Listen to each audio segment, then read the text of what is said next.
Okay, let's have a we've talked about optical isomerism. I mean, for a molecule to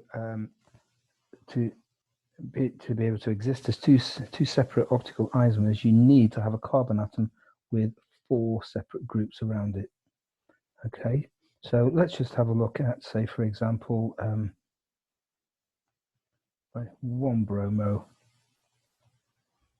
1-bromobutane. Right, and let's look at each carbon atom individually. Okay, so let's look at this one here. Right, there's 3 hydrogens attached to that, so yeah, that's definitely not, that can't be asymmetric. That carbon is not a center of asymmetry. This carbon here, well, you've got 2 hydrogens attached, so forget that. This one, 2 hydrogens attached. This one, 2 hydrogens attached. So it hasn't, none of them have 4 different groups. So 1-bromobutane doesn't exist as 2 optical isomers.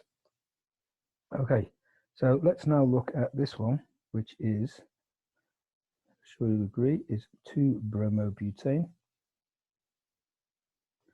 I've drawn the skeletal formulae next to it here. Right. So this carbon, 3 hydrogens attached, so no. This one's got 2 hydrogens attached. This one, now I think you'll see this one is asymmetric, because what groups have we got attached to it? Well, we've got a hydrogen there, we've got a bromine, we've got a methyl group, and an ethyl group. That's 4 different groups. So that does show asymmetry. That can exist as 2 isomers, 2 non-superimposable mirror images of each other. Okay.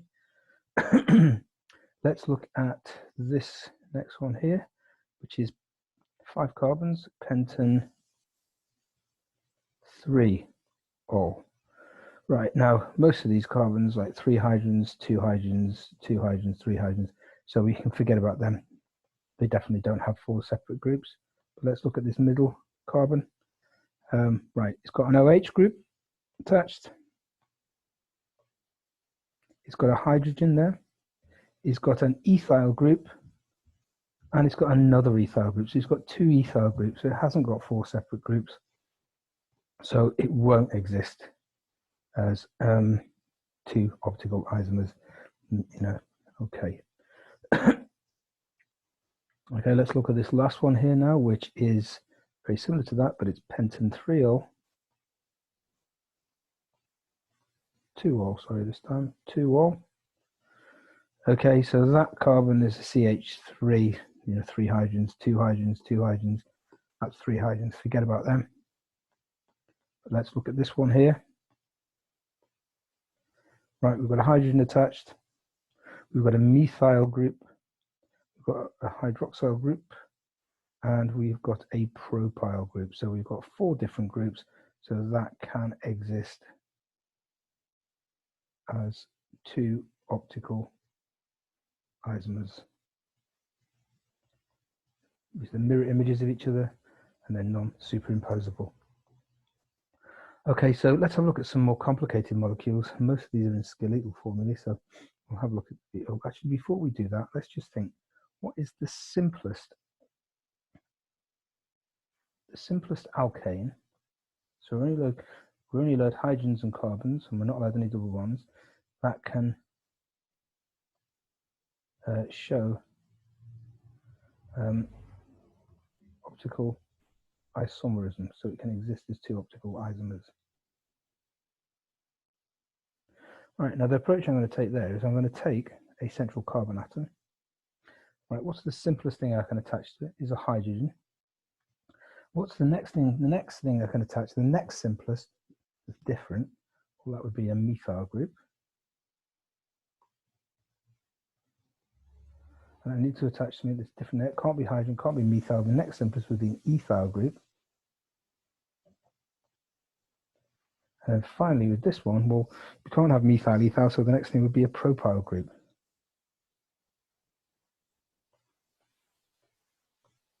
So that carbon here has got 4 separate groups attached to it. So that is the simplest alkane that can show optical isomerism. And that would be, what would you call it? Well, let's number it. So 1, 1, 2, 3, 4, 5, 6. What's the longest carbon chain? 6. It's hexane. And we've got a methyl group on carbon number 3. So it's 3 methyl hexane is the, I think it's the simplest alkane, which can show optical isomerism. Or you could have a very slight variation on that. What we could do here is see this this propyl group. We could sort of still have 3 carbons, but put a bit of a branch in it. We could do that. So let's just try that. So what I mean by that is I'm going to have a carbon there with a hydrogen and 2 methyl groups coming off that one. Okay, what would we call that one? Just a bit of practice. So the longest carbon chain would be 1, 2, 3, 4, 5. So it's pentane. Again, it's got a methyl on number 3 and a methyl on number 4. So 3, 4 dimethyl pentane. Run out of space. 3, 4 dimethyl pentane. Should have a hyphen in there. Okay, so yeah, now we've done that, let's look at some slightly more complicated molecules.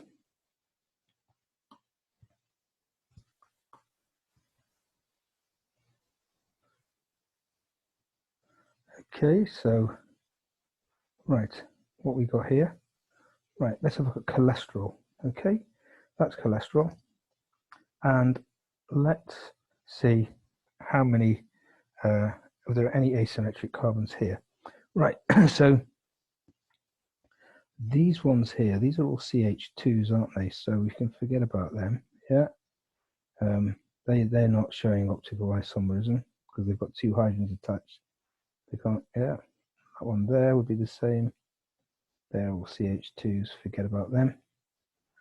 Right, we can forget about these 2 carbons here, I'll stick with green, because they can't have 4 separate groups because they've got double bonds.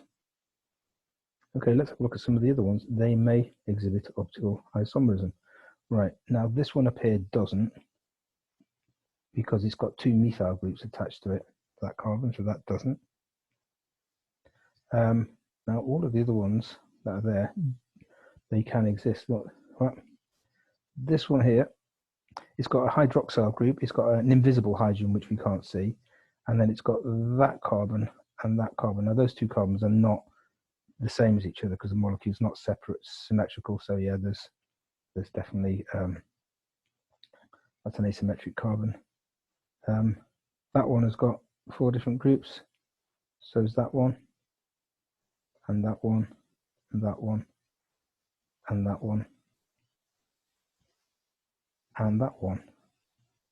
So that's a total of 1, 2, 3, 4, 5, 6, 7 carbons there, which could show which are asymmetric. So cholesterol could exist as actually 2 to the power of 7 different isomers, but in actual fact it only exists as 1. We'll talk about that later. Okay, don't worry about that too much now. Oh, it's 2 to the power of 8, isn't it? Because look, I've missed out that one there. Yeah, 2 to the power of 8 isomers, but you only ever find it as 1, which is interesting. So we'll talk about that later. Ibuprofen, let's have a look at that. So reduces inflammation, take it for headaches, fever, whatever. Right, so we can, let's see the ones we forget about. All of these are only 3 groups attached, so they aren't going to show optical isomerism. That's only got 3 groups attached. That one's a CH2, so nothing there. That one's got 2 methyls, so no. So that just leaves us with this one here, yeah, and that is asymmetric because it's got the carboxylic acid group, it's got a methyl group, it's got this big thing here, and it's got an invisible hydrogen, yeah, as well. So 4 separate groups. So ibuprofen does exist as 2 mirror images, superimposed, non-superimposable mirror images of each other. Vitamin A, well, let's have a look at that. Well, we've got all our CH2s to forget about, yeah, no, no, no. Anything with a double bond in it, that's not going to be, because we've only got 3 groups. So all of these, no. These two, they're CH3s, so no. That one's a C. That one there, actually, let's have a think. That one there has got an OH hydrogen. Yeah, it's got a CH2 there, so that isn't. This one here has got 2 methyls, so it isn't. And of course, they're CH3, so they're not. That's methyl. So no, there's no asymmetric carbon atoms in vitamin A, so it doesn't exist as. There's only one version of it. Let's have a look at vitamin C down here now. So let's do anything with a double bond, of course, is forming only 3 groups attached, so they can't be, so forget about that one, and that one. This one is a CH2, so that doesn't. So that leaves us with 2 carbons left, and I think both of them are asymmetric. That one there, yeah, because you've got this group, you've got OH, you've got all of that big group attached there, and you've got an invisible hydrogen there. I'll get rid of all that, it's messy. Okay, and this one here is also asymmetric. You've got 4 different groups attached to that. You've got all that. You've got an invisible hydrogen. You've got this carbon, which is different to that oxygen there, obviously. Yeah, so there are 2, we said there are 2 chiral centers in vitamin C. So there is a possibility of 2 to the power of 2 isomers, so there's 4 different isomers of that. And I think you'll find in nature only one of them really exists. And we'll talk about that, the reason for that, in a later video. Okay, so hopefully you'll be able to spot asymmetric carbons in molecules from now on.